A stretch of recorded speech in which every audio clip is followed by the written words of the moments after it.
PGMI, kembali lagi bersama kami di podcast Ngopi bersama PGMI 4C.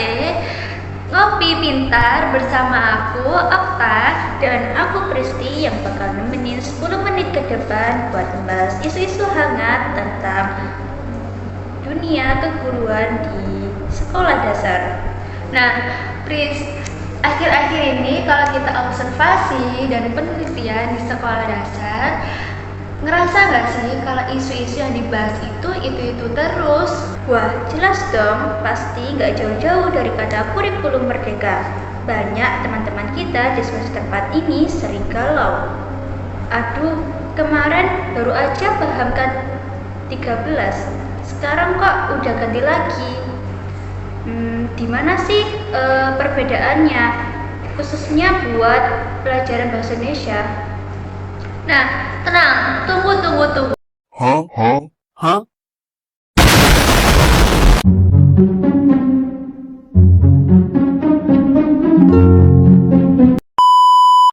Nah, di episode kali ini kita berdua bakal bedah santai tapi mendalam nih antara kurikulum 13 mata pelajaran bahasa Indonesia di sekolah dasar dengan kurikulum merdeka mata pelajaran bahasa Indonesia di sekolah dasar.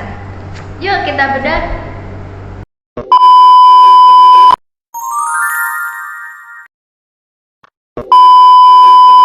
Oke, sebenarnya perbedaan yang paling dasar itu apa sih antara kurikulum 2013 sama kurikulum merdeka khususnya di pelajaran bahasa Indonesia? Jadi, kalau berdasarkan analisis kurikulumnya, perbedaan yang paling mendasar itu ada pada pendekatan materi atau pendekatan struktur materi dan fleksibilitasnya. Terutama kalau kita dulu kan masih memakai kurikulum 13 nih. Nah, di dalam kurikulum 13 itu kita menggunakan tematik integratif, yang mana di dalam tematik integratif itu tidak hanya memuat satu mata pelajaran, tetapi juga memuat 2-3 mata pelajaran seperti ada bahasa Indonesia, ada IPA, ada juga MTK. Jadi seperti itu, Chris. Oh iya ya, dari segi positifnya emang pembelajarannya terasa menyatu. Tapi tantangannya kadang esensi kompetensi perbahasaan itu agak kabur karena fokus guru itu terbagi-bagi. Ditambah lagi kurikulum K13 ini ketat banget sama target kompetensi dasar.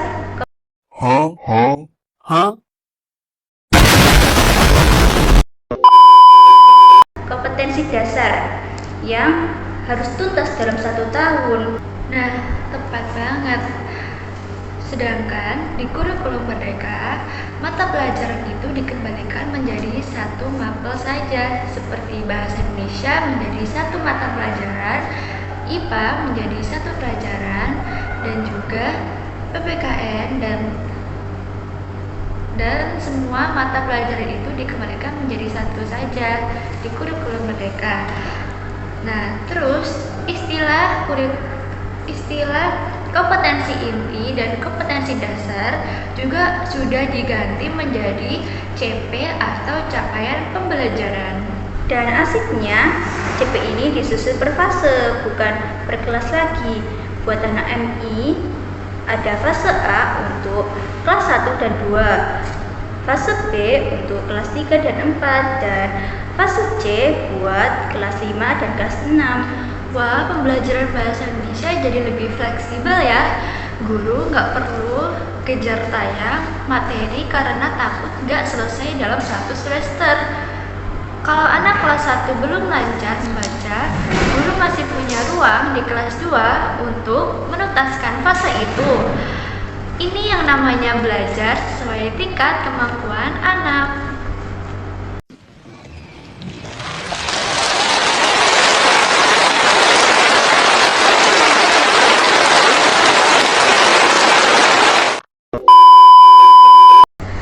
Bener banget nih, Pris. Sekarang kita geser ke bagian administrasi yang sering bikin mahasiswa PGMI begadang semalaman.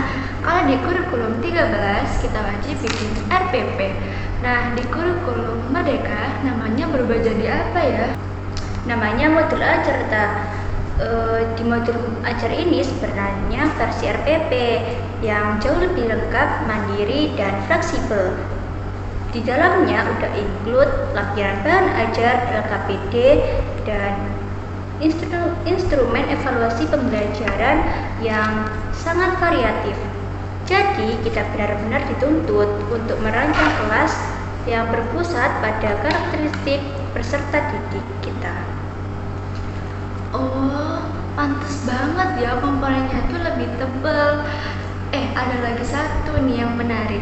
Fokus keterampilan berbahasanya juga bergeser loh. Kalau dulu kita hanya fokus pada menyimak, berbicara, membaca, dan menulis. Nah, di kurikulum Merdeka ini ada ketambahan elemen satu nih, yang namanya tuh kekinian banget. Tahu nggak? Wah, apa tuh, Ta? Jadi namanya itu elemen memirsa atau viewing. Anak-anak zaman sekarang kan akrab banget ya sama YouTube, visual, handphone. Nah, di kurikulum Merdeka ini kemampuan memahami, menginterpretasi, dan bersikap kritis terhadap teks visual itu diasah sejak dini. Keren banget ya. Jadi nggak cuma sekedar membaca teks konvensional, tapi juga peka terhadap media digital di sekitar mereka.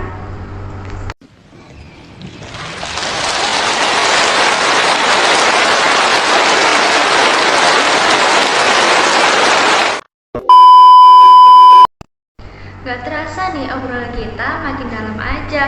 Jadi Pris, kalau ditarik kesimpulannya, kurikulum mana sih yang sebenarnya lebih baik buat diterapi di sekolah dasar?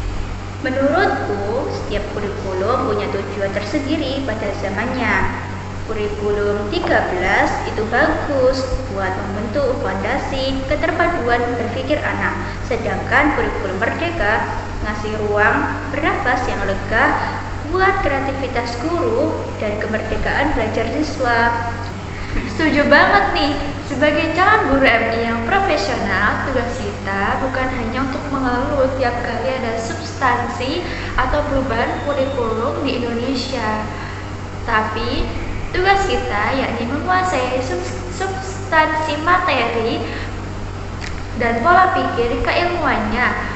Mau pakai kurikulum apa aja, kuncinya tetap ada pada kenyamanan dan kebutuhan anak didik kita saat di kelas.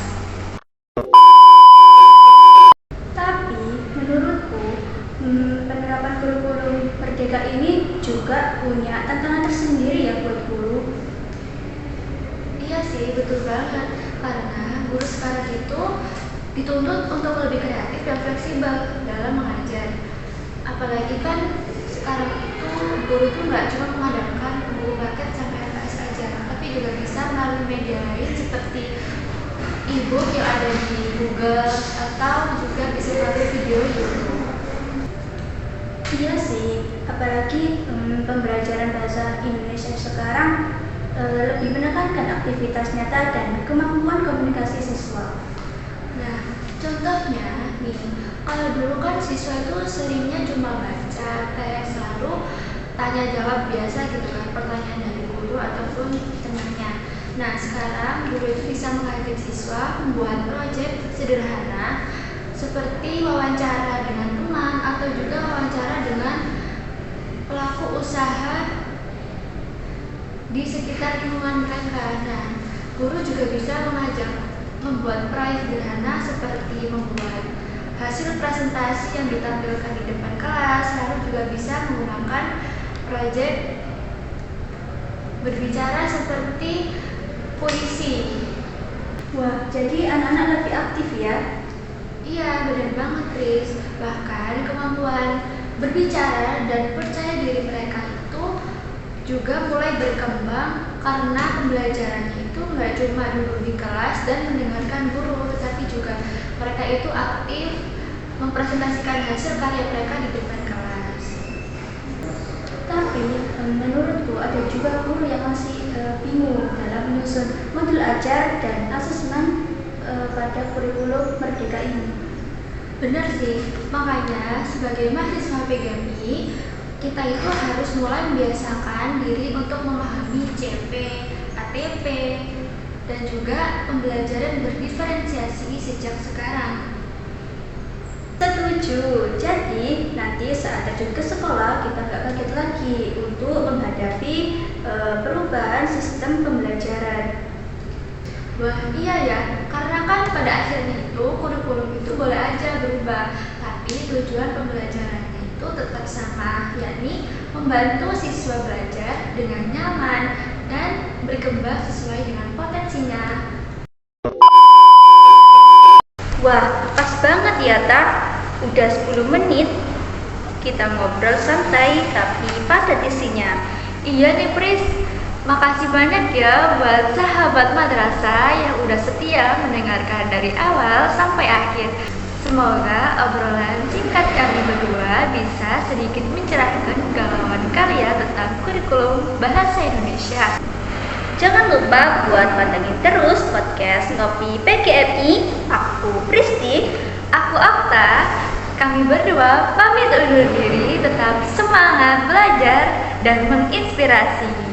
Wassalamualaikum warahmatullahi wabarakatuh.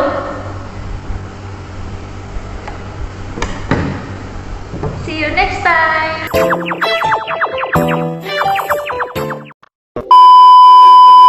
Meanwhile, 10 menit kecuali.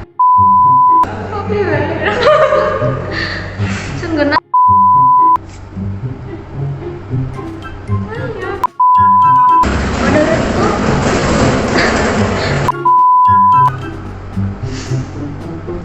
Nah,